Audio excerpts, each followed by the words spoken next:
Donald Trump l'assure, les États-Unis peuvent s'en passer. Les États-Unis n'importent presque pas de pétrole via le détroit d'Ormuz. Et ils n'en importeront pas à l'avenir. Nous n'en avons pas besoin. Et pour les pays qui en ont besoin, le président américain les invitait quelques heures plus tôt à s'occuper eux-mêmes du détroit, car depuis plus d'un mois, l'Iran bloque ce passage maritime. Plus d'une dizaine de pétroliers ont été attaqués par Téhéran ou signalés dans des incidents depuis le 1er mars.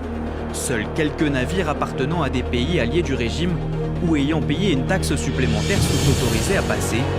Le trafic maritime dans la zone, où transite 20% du gaz naturel et du pétrole mondial, a baissé de 95% par rapport à son niveau avant la guerre. Une situation qui inquiète les pays voisins. La menace actuelle sur le détroit d'Ormuz, la fermeture du détroit de cette manière, ainsi que la menace qui pèse sur l'industrie énergétique dans la région du Golfe Persique, constituent une réelle menace pour la sécurité énergétique mondiale dans son ensemble. Donald Trump, lui, a affirmé que le détroit s'ouvrirait de lui-même à la fin du conflit. Ce jeudi matin, le prix du baril de Brent, référence sur les marchés, continue de grimper et dépasse les $107.